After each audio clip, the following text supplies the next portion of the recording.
My name is Neil Patel, and I help companies generate more revenue through digital marketing. Entrepreneur Magazine said I was the #1 marketer in the world, and they also said I created one of the 100 most brilliant companies. I started my first website at the age of 16. I took all the money that I earned from working at an amusement park, and I paid a marketing firm. The marketing firm provided no results, and I quickly learned that I wasn't alone. Out of my frustration and from being broke, I had no choice but to learn marketing. My first client was a power supply manufacturer. I helped them generate another $25 million in sales, and from that point, I realized the power of marketing. I helped everyone that I could, and I built my reputation by being honest and over-delivering. I've helped companies like Google, NBC, Viacom, General Motors, eBay, but nothing's more satisfying than helping small business owners succeed. I founded 4 multi-million-dollar companies, and I've learned all the mistakes that you should avoid. I've written about them on Forbes, Entrepreneur, Inc., Fast Company, and even on my own blogs. It's so awesome to know that colleges from all around the world are teaching my material in their classroom. Over the years, I've received awards from the President of the United States, the House of Representatives, and the United Nations. People believe marketing is expensive and difficult. Fortunately, that's not true. There is a formula. Even if you don't have a technical bone in your body, you can get results. And my mission is to share this formula with you.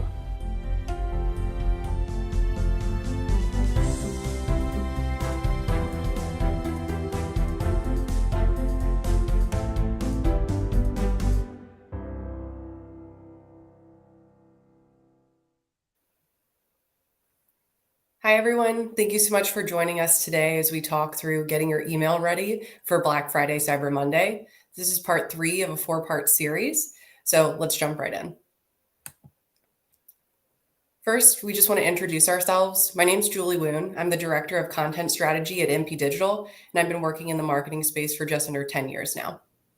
And my name is Kim Scopetta. I am the Senior Director of Content, also at MP Digital, specifically on the small to medium business side. Briefly, just in case you're unfamiliar with MP Digital, we're an award-winning global search and performance marketing agency that provides consulting and implementation services for over 60 clients, ranging from SMBs to enterprise-level organizations. We have had the privilege of working with companies such as LinkedIn, DirecTV, and SoFi, and currently we have offices in 16 different countries and plans for continued expansion. As I mentioned before, we're an award-winning agency, and I don't want to spend too long talking about this, but I did just want to highlight some of our more recent achievements. This year, we were named Campaign Agency of the Year by Performance Marketing World, and we're also 2023 finalists in several categories for the US Search Awards. Today's webinar is part 3 of our 4-part series for 2023 Black Friday marketing. In our first 2 sessions, we talked about SEO and CRO, and next session, we'll be talking about paid media. So if you haven't been able to join us for the other 2, please tune in for our last session. So let's talk about Black Friday, Cyber Monday. This is many businesses' busiest and most profitable time of the year. And so you need to make sure that you've done your proper preparation to achieve those big results. So let's dig into what those results could look like and how you achieve them. All right, so we all know Black Friday, Cyber Monday, your inboxes get inundated with emails from a bunch of different companies, right? And you experience that from the consumer side. But we want to take a second to show that through the marketer lens and some numbers that actually go along with how email campaigns perform during the holidays. So going across from left to right, 138%, that's the additional income from consumers who purchase products through email during this holiday season. 3.6% average conversion rate of Black Friday welcome emails in 2021. 77% is the number of Black Friday emails that produce a significant ROI, and 20% of online holiday site visits are attributed to emails. What I mean by that is we can specifically track, this was a Black Friday email, someone clicked on something and it directly led to the site, right? That's a 20% conversion rate. So these numbers show 3 main things. One is that during the holiday season, there is increased revenue specifically due to email marketing, regardless of other efforts, specifically email marketing. You see more engagement and more traffic due to email marketing during this time. And the biggest takeaway I see from this slide is that people want these communications. They want to hear from you during the holiday season because they're trying to shop anyway. So why not capitalize on that? Get these results and these numbers that you're seeing on the slide in order to capitalize on your business and your holiday deals. And so you might be thinking, like, does email marketing even fit with me and what I do and who I am? The answer is always going to be yes. I know that sounds like a blanket statement, but truly, if you are a B2C, B2B, brick and mortar, it doesn't matter. Email marketing can work for you. Email marketing has been around for such a long time now, and it's such a trusted form of communication that you can build relationships with your consumers and your clients. And one of the key things with email marketing is that it's really already being used by competitors. I think it was HubSpot released a survey saying that 90% of marketers are using email marketing in their tactics. And of that 90%, about 40% of them are increasing their budget in email marketing year over year. So not only are people using email marketing, they're also putting more money into it every year because they're seeing results. So if your competitors are doing it, you should be as well. And it doesn't really matter what space you're in. It's best if you do email marketing in tandem with a well-rounded digital marketing strategy, but we'll show you some proof in how even email marketing on its own can make such a big difference for your company. So along that same point, email marketing, it's the king of ROI. It has a return of $36 for every $1 spent. And the biggest reason behind that is email marketing is pretty low touch once you have it set up, but can give you a very big return. So on the right side of the screen, you can see specifics of why email, what email marketing can do for you. But I would bucket these into 4 main benefits. The first being personalization, and I'll go through each of these in more detail. The second being relationships. The third being it's measurable. And the fourth being it saves you time and money. So first, starting with personalization. Not only can you do the cool email dynamic tokens and say, hi, first name, and specifically reach out to someone in that way, we're also going to talk through how you can segment your list and know exactly the audience who's receiving your email. What are they interested in? Where are they in the buyer journey? You can meet them where they're at and have a communication with them that actually fits what they're looking for. So it has a huge personalization aspect. It helps you build relationships, like that first bullet point says. It's direct communications with your customers. You have their trust to enter into their personal inbox and deliver some kind of communication to them. Not only that, you can reach a large number of people by literally just hitting send. You can hit hundreds and thousands of people's inboxes by just hitting that one send button. So it's a large network and it's directly going into their inboxes. Like we also mentioned earlier, it's measurable, right? If you have an email campaign based on UTM parameters and different analytics and tracking you can do, you can tell when someone clicks on your email and specifically goes to your site from that email or makes a purchase. You can directly link your success back to that email campaign. And overall, it helps you save time and money. There's a little bit of legwork setting up your email marketing programs and the strategy and all of that. But once you have it running, it's really automated in the background. So it can be going for you while you are making some more active efforts, making different types of revenue streams for your business, and email can continue working for you in the back end. And so this is just some examples of MP Digital case studies that you can see results that we've had for our clients, specifically with email campaigns. You can see at the end of each graph, it's showing that November timeframe. And the orange color that you see is the revenue attributed specifically to email campaigns. This shows that even during the holiday season, there's a spike in revenue naturally. You can see how much of that is actually attributed specifically to email campaigns with those orange brackets. All right, so it's clear, right? Everyone knows the power of Black Friday and Cyber Monday. We all have our inbox inundated on that holiday weekend, and we get so many different communications from so many different companies. The key thing we want to talk you through today is how to stand out from the competition. If you get hundreds of emails on Black Friday, right? You want to be part of that, but how do you make sure that people actually pay attention to your email? So we'll talk through a couple of these different metrics, but some different ways you can go about it. Consider early bird campaigns, getting ahead of the noise. Build anticipation and excitement about the upcoming sale that you're going to have. Use creative strategies with your content, with your design, when you send things in order to make sure that people are paying attention to you. So the first one we'll touch on quickly is that early bird campaign kind of mentality. So consumers start looking at deals as early as October. I'm extremely type A, and so I like to have my holiday shopping done sometimes by Halloween, by the very latest Thanksgiving. What that means is I'm shopping for a clothing store, right? And I'm looking for holiday deals in the end of October, and I have an email from one company and I don't have an email from another that's telling me about a deal, odds are I'm going to purchase from that company that already emailed me in October with the deal because I'm already shopping anyway. Again, it's understanding where your consumers are at, delivering the information that they want, and casting that wider net in order to make the deal. Keep in mind, like we talked about, email is a lower cost efficient digital marketing strategy, right? So it doesn't take as much work to set up and as much time and money. So why not get emails out earlier as well, cast that wider net, and catch those consumers who are looking earlier? Our next slide shows that full circle, right? So that ramp up in October, people are starting to get ready for the holiday season. They start thinking about shopping. Some crazy people like me start actually shopping. There's the big craze that happens over the holiday weekend. And then that last call of like, hey, don't miss our final deals. It's Cyber Monday. Don't miss out on it. So with email marketing being what it is and the different strategies that we'll show you, you can really hit people at all these different places. So rather than just doing the big craze and getting lost in all of that, you can cast that wider net, get those early shoppers, get those last minute shoppers, and really have that well-rounded strategy.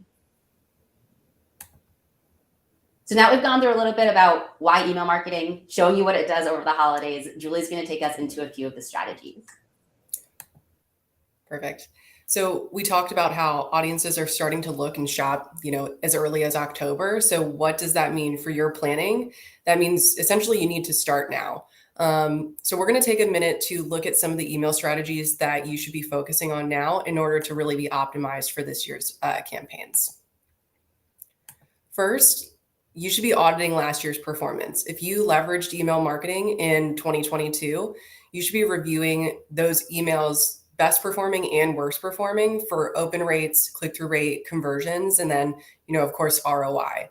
The key is that you understand what did and didn't work for your audiences and take those lessons learned into this year's performance. So take note of any trends, any special offers or discounts that you might have used or promoted, and start planning to work those into this year's campaigns. Kim briefly touched on list segmentation, but just to give a quick definition, this is the process of dividing your email lists into smaller groups based on shared characteristics. And the benefit of this is that it allows you to send more targeted emails that are more likely to be open and read. During Black Friday, Cyber Monday, what we typically recommend is identifying audience characteristics such as high spenders, cart abandoners, discount-only shoppers, things of that nature, and building out omni-channel campaigns for each of those different groups. So when we talk about omni-channel campaigns, that's going to look like delivering personalized content across multiple different channels, including social media, paid ads, SMS, and of course, email. So you've identified your audiences, you've created segmented lists, you've identified corresponding messages. The next piece of your preparation should really be developing those emails. And what we recommend for that is that you A/B test your emails to find the most optimal version. And there's a variety of different aspects of your emails that you can be A/B testing. Most commonly, you're going to see things like subject lines, design elements, calls to action, as well as delivery day and time. And whatever you want to test is great. You should definitely do it. But what you should keep in mind is that it's really best to just test one element at a time. And what this allows is to establish a clear cause and effect relationship. If you go in and you are, changing multiple things in your A/B tests, it's going to be really difficult to determine what improvement or what change actually caused either the increases or decreases that you're seeing. So taking just one piece at a time, let's say it's the CTA button, testing that and seeing what went up and down, and then making a change for something else and A/B testing again is what we would recommend here. We also recommend that you start growing your email list now. So doing that in advance of Black Friday, Cyber Monday really means that you're going to maximize your reach. And there's a variety of ways that you can do this both offline and online. Common strategies typically include things like giving away freebies in exchange for email addresses or running competitions that require an email address to participate. And you can collect these email addresses via a variety of different sources. It doesn't have to be just email to email. You can be doing some of this work on social media, on your website, using banner ads, things like that. Just make sure that as you collect these additional email messages or email addresses, that you're strategically segmenting those contacts. So like we talked about, doing it by interest or maybe by opt-in source, so that you avoid sending too many additional emails and then potentially causing unsubscribes. Now we're going to discuss some of the best practices for achieving high click-through rates and conversions, and I'm going to pass it back to Kim. Awesome. So when it comes to high click-through rates and conversions and how you're actually crafting your email, once you have the strategy set, there's two big pieces. There's the content and there's the design. I'm going to start with the content, and then Julie will cover the design a little bit more. The biggest piece for you to consider with your content, first and foremost, is your subject line. That is your make or break if someone is going to open your email. If they're not enticed by what your subject line is saying and what it's offering them, they're not going to open, they're not going to click, you're not going to get revenue from that send. So your subject line is really that hook that brings people in. The tricky part with subject lines is you only have about 41 characters, which is usually on average about 7 words, to get that hook. So you have to be very strategic in the information you're putting in that very short little subject line. So some tips that we have for you. 1, make it personal. You can use those dynamic tokens we were talking about, like someone's first name.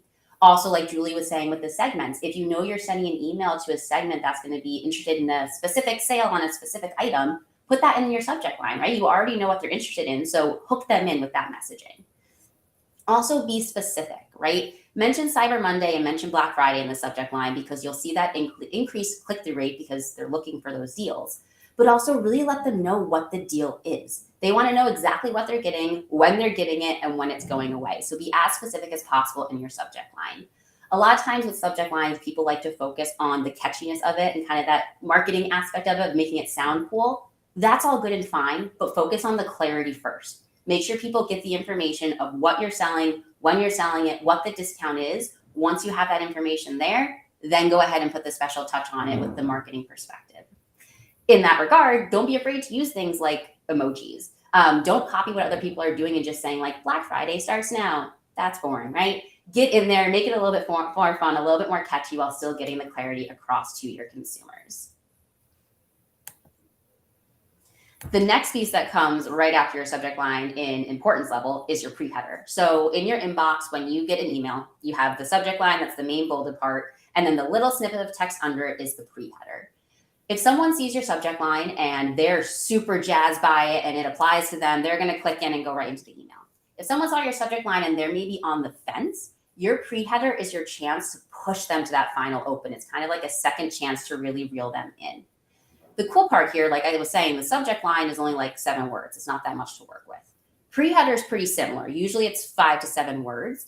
And so you don't want to have your subject line and your pre-header say the exact same thing, because that's a waste of space, right? Why not use those extra 7 words to get more information out there? So don't just repeat your subject line, give additional information. Maybe that's, again, what time the sale is happening, your store hours, if you are brick and mortar, include a CTA to really push people in to open that email and get them to read through.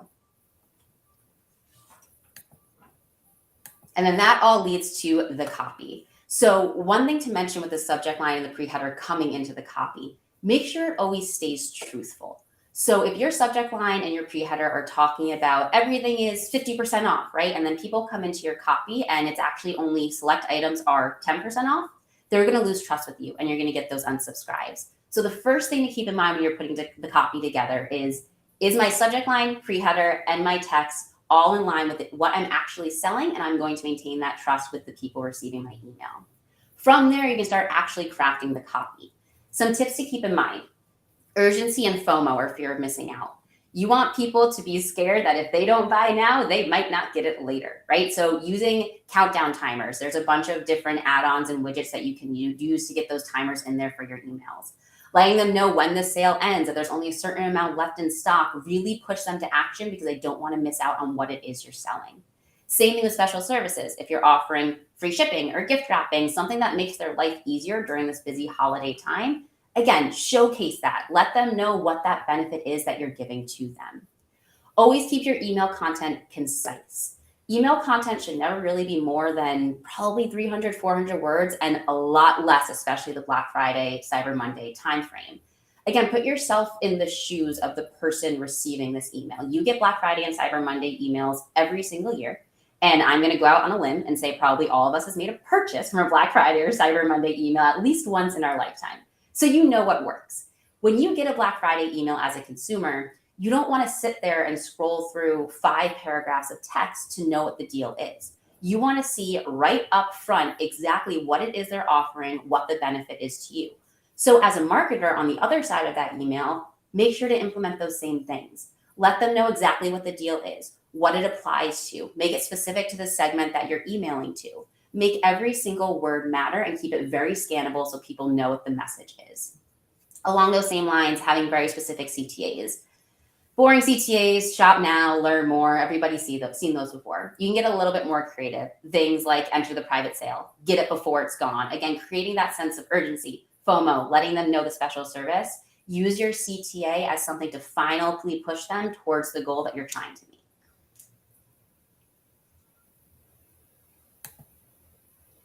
So all of the content framework that we just talked through really goes through PAS, problem, agitation, solution. So problem, tomorrow is too late.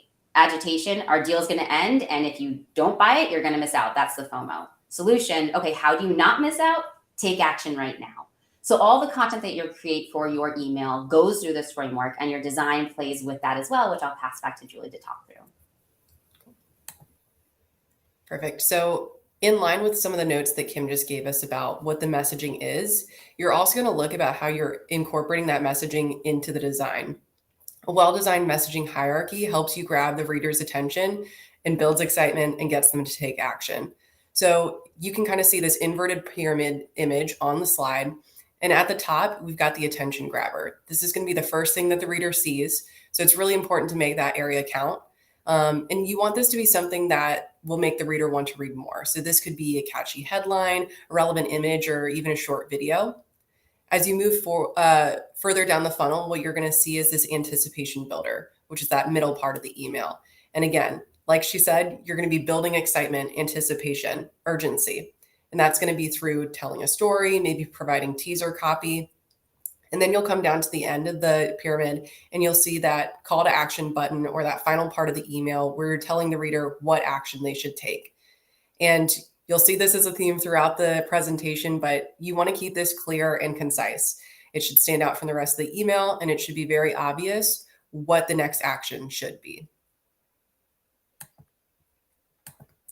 You also want to be keeping in mind that all of your email designs should really be optimized for mobile devices.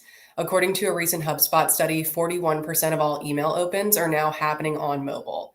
So this means that if your emails are not optimized for mobile devices, you're really missing out on the opportunity to reach your audience, or you're not reaching out to them as effectively as you could be. So looking at mobile optimized emails, you're going to see that they get higher open rates, higher read-through rates, and better clicks. So now we're going to dig into how you actually optimize for those devices. First, you want to keep your content short and to the point. Mobile users are typically just skimming emails. They're not looking to read paragraphs of text, which can look very long on a mobile device. So you're going to ensure that your content is easy to read and digest. One way that you can do this is, instead of using paragraph or long sentences, maybe putting in bullet points instead. You also want to use larger fonts and clear images. You know, you've used your mobile device. It can be difficult to read, even if you've got 20/20 vision, if the font is very small or the images really aren't displaying properly. So make sure that those are optimized from a size standpoint. You also want to make sure that there's a clear call to action. So you're having your users, take the action that you want by clicking on a link or making a purchase, signing up for a newsletter. Following those tips should really help to optimize your mobile performance and make sure that your audience is getting the right proper view. We also want to touch on accessibility. It's really not enough now to be just creating aesthetically pleasing and mobile-friendly emails. Nearly 20 million Americans are visually impaired. Therefore, it's vital to ensure that your emails are also designed with accessibility in mind. So what does this look like? There's a variety of design pieces that you should be keeping in mind. Visually, you're going to be looking for high contrast colors, large and easy to read fonts, and increased line height to optimize legibility. For content, you're also going to be looking to balancing images and copy. This is going to make it a little bit more readable as they scroll through the email itself. Also for UX, you should be ensuring that any kind of links or CTAs, anything that's supposed to be clicked on within your email is really easily tappable for those who might struggle with dexterity or mobility. And finally, your images should also always have alt attributes or descriptive copy that's going to describe what's going on with that image. And this really helps for when images either aren't rendered or they can't be seen. We also want to touch on dark mode. This is becoming increasingly popular. According to Litmus, a whopping 40% of email subscribers embraced dark mode by the close of 2020, which was a 29% jump from the year prior. So here in 2023, it's exceedingly popular. And we also often talk about, how users are used to having their own preferences. So if they want to have dark mode, you should really be optimizing your emails for dark mode. And that really puts you as a key player and enhances the user engagement and experience. By optimizing your emails for dark mode, you can ensure that your subscribers have a positive, enjoyable experience, regardless of their preferred setting. And this, again, increases the odds of having better open rates, click-through rates, and conversions. So let's look at dark mode optimization. What do you need to do in order to make sure your emails are optimized properly? First, you can enable dark mode detection. This is going to ensure that emails are automatically adjusting to users' preferred settings. You should also really avoid using white or black backgrounds and foregrounds, as in dark mode, these can come off very harsh. Instead, we would recommend optimizing for more subtle contrast. So your design could be light gray on dark gray or dark gray on light gray, for example. We also recommend when incorporating images to ensure that they're on a transparent background. So using formats like PNG or GIFs, that'll help maintain the overall harmony of your design. And you can also crop images with ample surrounding space, which will ensure that your images look good regardless of what they're displayed on in light mode or dark mode backgrounds. We also recommend considering adding outlines to text within images. This can help to make text more readable in dark mode. You should also explore special images tailored to dark mode. These can add a touch of style to your emails and make them stand out. You can see some examples in the bottom images of this slide with the Amelia Newcomb dressage, where we've got a white image on an orange background as well as a black background. Now we're going to take a look at some examples of holiday campaigns.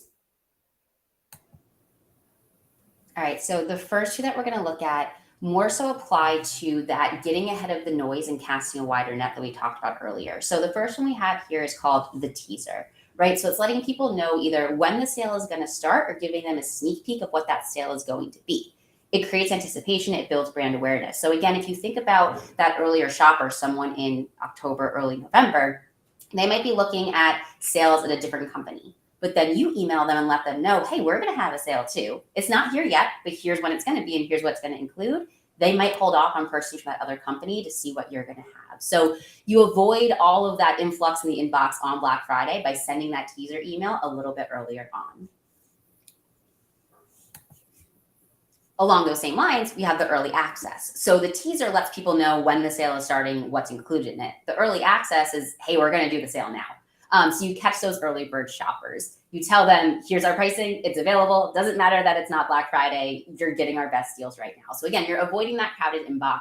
There's less competition because when we looked at that cycle at the beginning, the graph of people shopping in October and then it, peaking off, those people in October are still shopping and not as many people are capitalizing on that. So why not send the email out, get them in earlier, give them the early access and make more sales. Third example of an email you could use is with bold imagery. This is very eye-catching, especially if what you're selling is really based on the visual aspect. Similarly, if what you're selling, the visual aspect is maybe a differentiating factor, make sure to capitalize on that. Let's say you're, clothing company and your big differentiator is you sell dresses with floral prints, right? Use this as a platform to really show that. Like Julie was saying earlier, the design aspect is so important in your emails and the content equally as important, but should be minimized and concise. So when you're designing your email, think about imagery that's really going to showcase your brand and what you're selling. Make sure to also try to avoid stock imagery. This is your chance to show people your products and again, those differentiators. So use actual images of your product, services, whatever it is, and keep in mind who the audience is so you can appeal to that specific demographic. And then we also have the free gift. So everybody loves a BOGO, buy one, get one, or a bonus item, like spend $50 and get this free item, whatever it is. Again, show what the offer is visually. Use this as a chance to show the consumer, okay, if you spend this amount with us, you're going to get this cool little gadget or this cool little extra accessory. And it might seem counterintuitive because you're giving something up for free, right? But in the long term, it's a strategic play. If you give someone something for free by shopping with you, one, you're increasing the likelihood of them making a sale with you. But then two, they now just got 2 gifts from you to give to 2 different people versus 1 for 1 person. That's essentially word of mouth marketing. They're now going to have multiple people receiving gifts from you and knowing who your brand is. So capitalizing on that while also getting the sale, free gifts can be a really great strategy to go with for your email marketing campaign. 5th is last minute reminder emails. So these are exactly what they sound like. A final communication that's sent to your audience just shortly before either an event, a deadline, a sale, a promotion. And the goal here is to really get people to take action and be aware that something is about to happen. So you're building that sense of urgency, of anticipation, and getting them to take action on that emotional feeling. So you're going to be sending something that, again, concise and clear and visually appealing, but is going to show the benefits of, taking action and what the value is there to them. So make sure that that call to action is very clear within your emails. So we had some examples that Kim mentioned earlier of shop X product now, or, something that's kind of creative and building on that sense of urgency. But you're also going to want to make sure that you've got the important details about, when does this sale end? When does this event occur? Very clearly labeled to make sure that you've effectively communicated this messaging. We've also got giveaways. So Kim mentioned the idea of buy one, get one free. You can also hold contests or giveaways where you're giving away a prize, a service, maybe store credit, gift cards, things of that nature. And everybody loves to win a free prize, right? So these are really successful when you're able to create excitement and participation around that event. This is also a great way to get more emails. I believe we mentioned this earlier of trying to grow your list in advance. So leveraging these and promoting these giveaways through various channels like social media, website banners, and blogs can help maximize their impact. We've also got mystery offers. You have likely seen something like this come to your inbox, and you'll see a subject line that kind of teases something. You're not sure exactly what the offer might be, but that there's something good inside. And then once you're within the actual body of the email, whether it's design elements or the copy itself, you kind of get this curiosity and anticipation to then see a specific offer or news element, revealed. And that can happen by either, clicking a link that goes to the website or even interactive content within the email itself. And these are great because they really capture the recipient's attention and incentivize them to take action. So these are really going to work best when you actually have a genuinely compelling and valuable offer that's hidden as the surprise. You don't want somebody opening the email, clicking through to see what the incentive is, and then being disappointed. That's really going to work against you. So strike a balance. Make sure that people are curious, but also make sure that whatever is this mystery offer is really going to be a powerful motivator to ensure that they'll take action.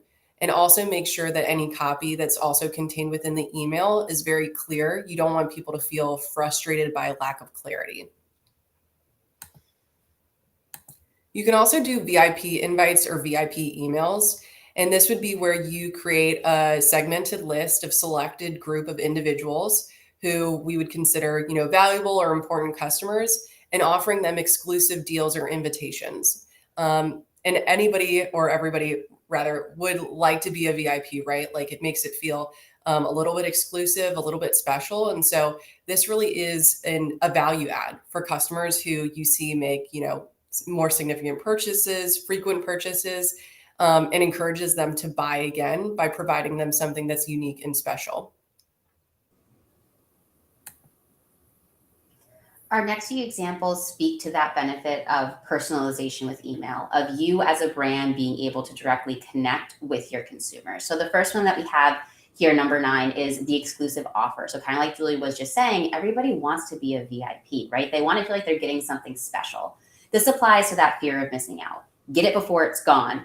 Our sale is going to end soon. Things like that. That seems like it's just for them. It makes them feel special and lets them know this is limited, and it's limited in the amount that there is, and limited in who's going to get it. So it allows you to directly connect with your consumer and say, hey, we value you. We know that you want to buy this thing. We're giving you this special exclusive offer to try and get in there. So it allows you to have more of that communication with your consumer and give them something a little bit special. From there, we also have the funny email, which can really capture attention, and it can definitely stand out from a crowd because it's going to be different from other emails in your inbox on Black Friday, Cyber Monday. The one caveat here, don't use a funny email if it doesn't fit with your brand. The most important thing with email design, copy, all of that, stay true to who you are, because you've already built trust with your recipients and with your audience of who you are and what to expect from you. So I'm sure there's certain brands out there you can think of, like there's Old Spice, right? They do really funny marketing campaigns. Versus Dove is a little bit more focused on how the product makes you feel, both emotionally, physically, all of that. If Dove were to send a funny email, it might not play well with their audience because they're not expecting it. So this campaign doesn't work for everyone. You need to know your brand. You need to know your audience. If you're a company that has a little bit more of that funny brand aspect, go for it. It's going to help you stand out.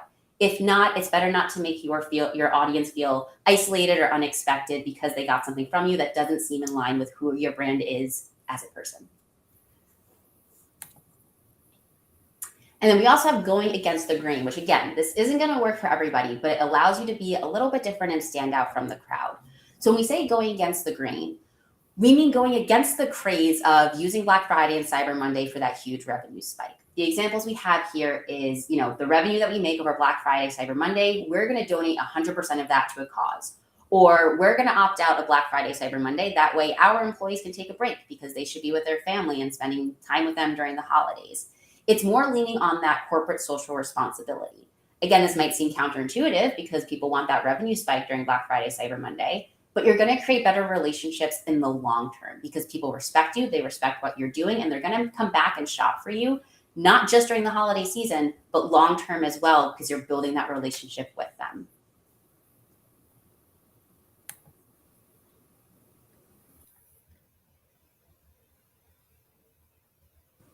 And then we had the special collection. So like we were saying earlier, there was that segmentation, right? We can be emailing directly to moms, directly to men, to high or low spenders. You can give them a collection of items that are going to be most beneficial to them, right? If you know that you're emailing moms, maybe it's a collection of dresses or things that are going to apply to them. Men who go to work often, fancy shoes, whatever it's going to be. You can look at your audience, know what they tend to like to shop for, and send emails to those subsections of your audience with items that are going to most apply to them. So again, you're showing your audience, we understand who you are. We understand what you're looking for. We're going to give you a curated offering of things that you want to buy. So again, you're meeting them where they're at. They already want to buy these things. You're giving them things that are more in line with what they're expecting. They're going to be more likely to add it to their cart and to checkout. Next, we've got interactive emails. Just like any other digital channel right now, we're seeing interactive content becoming increasingly popular within email. And that's with good reason. According to MediaFly, interactive content sees a 52.6% more engagement than non-interactive content. And there's really so many types of interactive content that you can be leveraging within your emails, depending on the message you're trying to convey. So this could be GIFs, videos, image rollover effects, polls, surveys. You name it, there's likely a widget or option that you can be leveraging within your emails. Regardless of what you choose, though, there are a few things that you should keep in mind when selecting to use interactive content within your emails. And the first is that it does entail using a larger file size, and this can cause your email to load slowly. So just be cautious. If it's going to cause your email to run too slowly, you do risk seeing lower engagement. Additionally, not all email providers are going to support interactive content. So just make sure that the list of contacts that you're using, whatever the provider is for the majority of those contacts, that it is able to interact with that content appropriately. Once you've verified that, though, the options are a little bit of that specialized campaign that Kim just mentioned are gift guides. These are really a curated selection of products or gift ideas that revolve around a specific occasion or theme. So Black Friday, Cyber Monday, gift guides are really working well as you come into that holiday season for different people that you might be gifting to, for example. And the purpose of this gift guide is to inspire the recipients to make a purchase and to make their gift shopping experience easier. So you're providing them with a variety of thoughtful and relevant gift options. And what this means is that it's more convenient for them to go shopping. It saves them the time of, maybe a more extensive search process to find the right gift. And it makes new gift options discoverable that they may not have considered in the first place. So you're saving them time, you're reducing stress from decision making, and that's really a valuable resource for customers. You're also having the opportunity to showcase a variety of products in a single email, and that's going to help you promote your brand's range as well as potentially increase sales during these peak gifting seasons. You also want to do or consider social engagement, and this could be a standalone campaign, but it's also an aspect of really any email that you're leveraging. So you're going to want to make sure that you're encouraging readers to interact and engage with, the main portion of your content within an email, but also give them the opportunity to engage with your brand on social media platforms. We've discussed omni-channel, multi-channel campaigns, and, all of your campaigns, they should be working together across channels, and social is no different. Social is really great for building strong online communities, increasing brand visibility, and fostering additional meaningful interactions with your brand. So you should be, taking actions to give them the opportunity to engage on social. And this could be adding buttons to your emails, as well as leveraging user-generated content, which can be really engaging as well. And if you want to, you can also take it a step further by integrating SMS marketing for further engagement and conversions. Finally, I want to talk about shoppable emails. This is probably the newest trend that maybe we're talking about today. And this is a type of interactive email, but it specifically allows recipients to browse and purchase products or services directly from within the email itself. So you aren't being redirected to an external website. All of the action is occurring there within the email. Similar to gift guides, you can imagine that this is really going to make things simpler, quicker, and more efficient. And they're doing this with interactive elements and technology that creates a seamless and convenient shopping experience. And all of this combined is really going to increase the likelihood of conversions because you've reduced the friction in the purchasing process. And so at the end of the day, shoppable emails are really bridging that gap between browsing and purchasing by minimizing the steps that are required to complete a transaction. So with other emails, whereas you may get the email, see a product, click to the website, view the product page, add to cart, go through the checkout process. Here, it's just 2 steps. You select the product within the email, you click to make a purchase. Very quick, very efficient, and very beneficial as we come into this Black Friday, Cyber Monday time of year. And that's really a powerful tool for e-commerce businesses to drive sales and increase customer engagement, as well as, potentially position you a little bit higher against some of your competitors. All right, so let's do a little recap here. Tips for effective Black Friday campaigns. The biggest thing that you're going to find is the theme across all of these: stand out from the crowd, let your audience know what's in it for them. So don't bury the lead. Put the most important information out there, whether it's in the design elements, in the copy, in the subject line. Let them know what you're offering them. Be clear. Let them know exactly what it is, the start dates, the end times, whatever it is. Avoid stock imagery. Again, use it as a chance to showcase your company, who you are, your brand, and what you're selling. Don't overdo it. You're going to be emailing specific segments, specific audiences. You don't need to say 30% off this, that, and the other thing. It can be 30% off the one thing that applies to them, or 30% off everything. Keep it clear and very, very concise. And avoid design cliches. This is a way that you, again, can stand out from the crowd.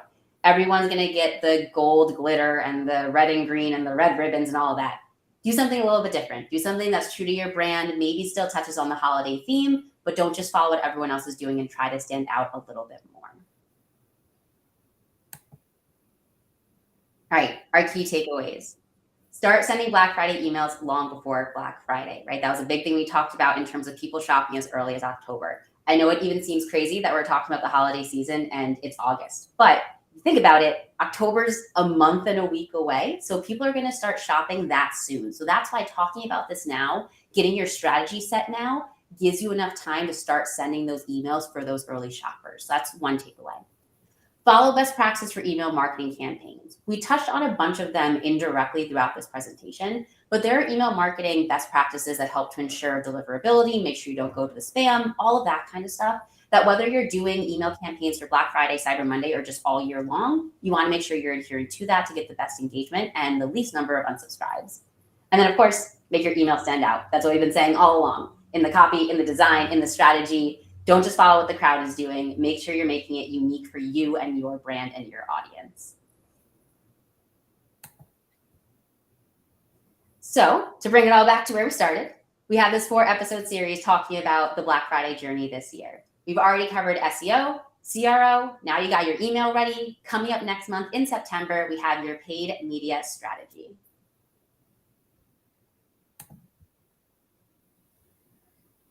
Also in September, we have coming up our MP Digital Marketing Evolution Virtual Summit. So this will be 3 days towards the end of September, 34 different speakers. We are going to cover everything from content to SEO, paid media, email, all that fun stuff. So the QR code is there on your screen. That way you can go to the link and get your ticket.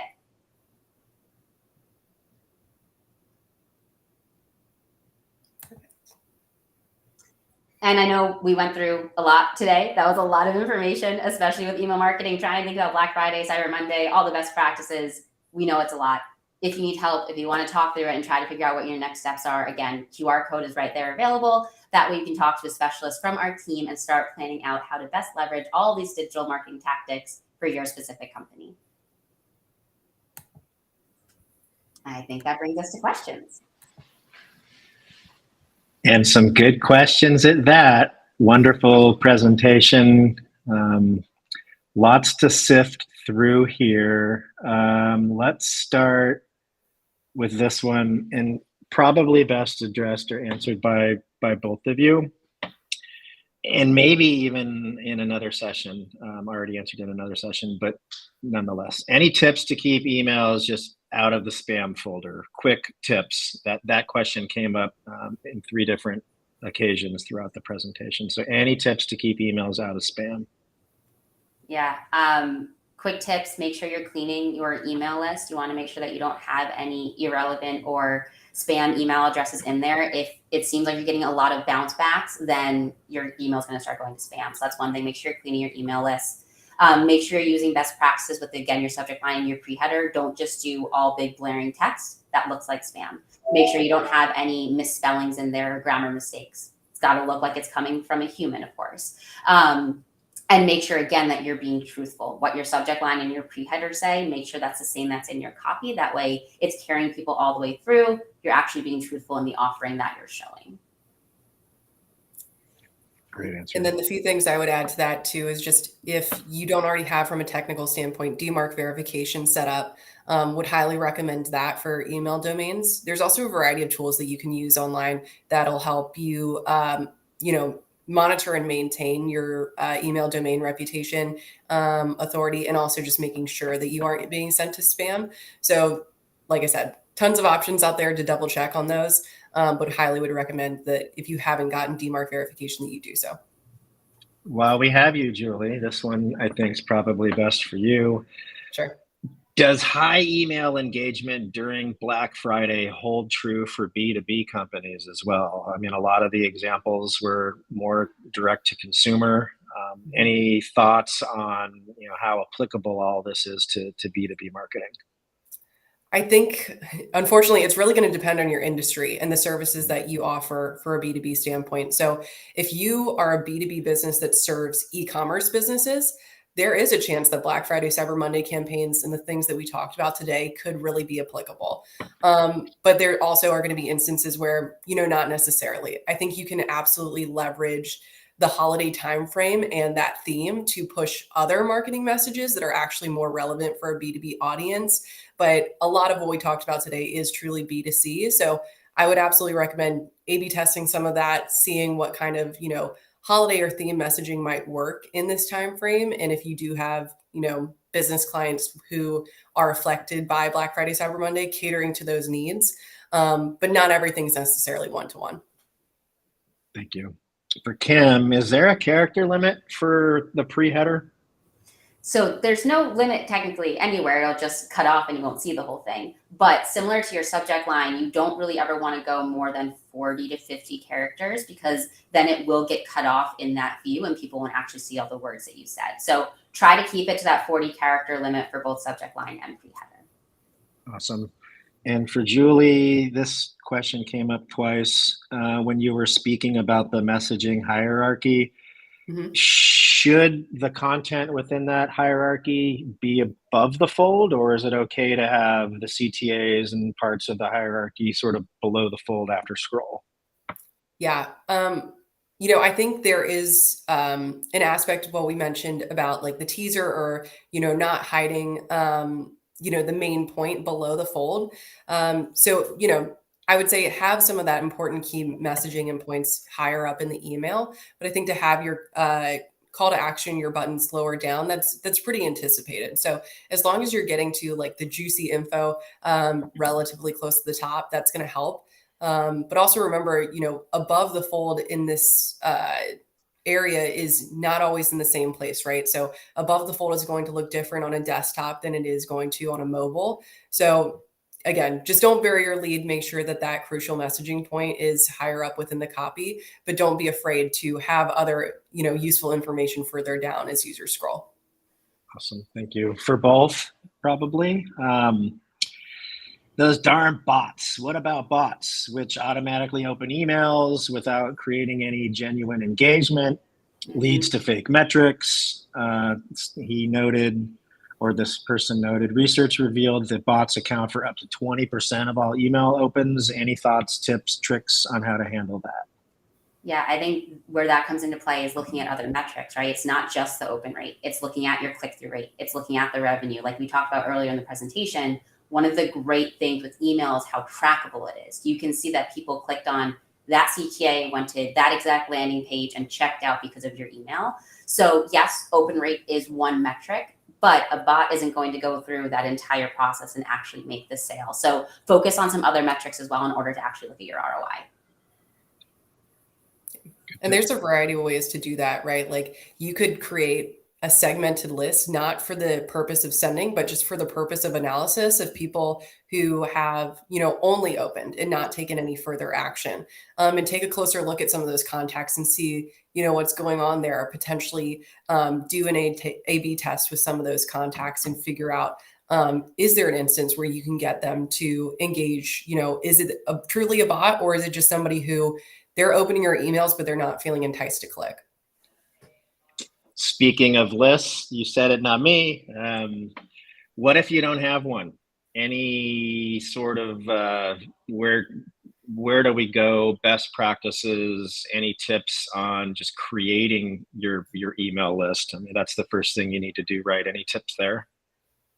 Yeah, I think we mentioned earlier on in the presentation, you can do this online and offline. I think the biggest aspect to keep in mind is that you're doing it ethically, and so you want to be creating opportunities for people to want to give you their information and to be signing that over. So creating opportunities on your website with, short, concise, and very clear form fills. So this could be, maybe you're a B2B business or you're B2C, downloading a product catalog or a case study, things like that, where there's an email address that's submitted in order to get that information, and they can, access it online, but then you email it to them later as well. So they have a copy to keep, or offline by, in-person events, collecting email addresses there and compiling it. It's not always a quick process, to be totally upfront. It takes a while to build a list, and it's kind of a snowball effect. It starts off slow, but once you get going, it starts going much more quickly. Good tips. And last one, because we're running pretty short on time here, and maybe for both of y'all, any tools or tech that the audience should be looking at to help create eye-catching, thumb-stopping headlines and or pre-headers?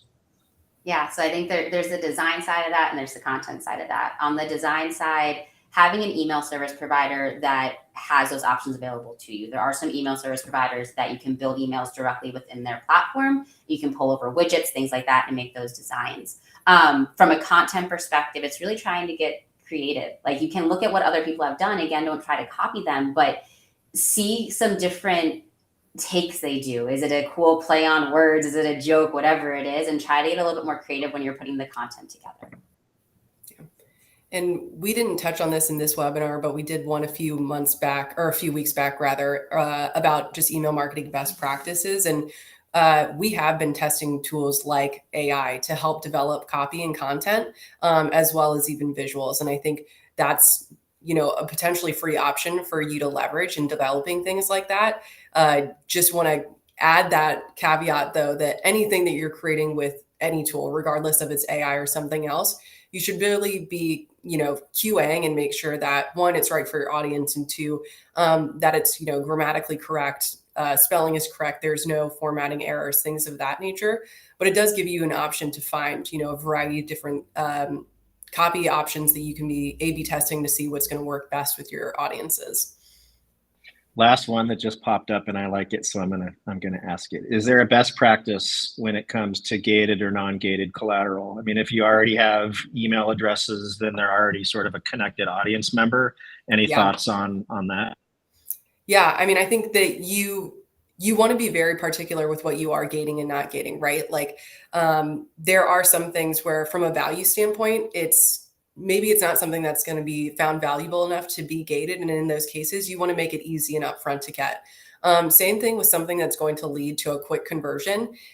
Don't gate that. If they're going to be quick to convert, let them have it, but something that's maybe more valuable, longer form content that's going to be seen as a true asset, or is it necessarily going to be something where, okay, I download this ebook and I'm immediately going to convert? Those sort of opportunities are really where I would recommend maybe adding a gate. And you can test that as well from a UX perspective. Yep, case by case. Great response. And we're right at time. So thank you. Thank you so much. Thanks all. Thanks, everybody. Thanks, everybody. My name is Neil Patel, and I help companies generate more revenue through digital marketing. Entrepreneur Magazine said I was the #1 marketer in the world, and they also said I created one of the 100 most brilliant companies. I started my first website at the age of 16. I took all the money that I earned from working at an amusement park, and I paid a marketing firm. The marketing firm provided no results, and I quickly learned that I wasn't alone. Out of my frustration and from being broke, I had no choice but to learn marketing. My first client was a power supply manufacturer. I helped them generate another $25 million in sales, and from that point, I realized the power of marketing. I helped everyone that I could, and I built my reputation by being honest and over-delivering. I've helped companies like Google, NBC, Viacom, General Motors, eBay, but nothing's more satisfying than helping small business owners succeed. I founded 4 multi-million-dollar companies, and I've learned all the mistakes that you should avoid. I've written about them on Forbes, Entrepreneur, Inc., Fast Company, and even on my own blogs. It's so awesome to know that colleges from all around the world are teaching my material in their classroom. Over the years, I've received awards from the President of the United States, the House of Representatives, and the United Nations. People believe marketing is expensive and difficult. Fortunately, that's not true. There is a formula. Even if you don't have a technical bone in your body, you can get results. And my mission is to share this formula with you.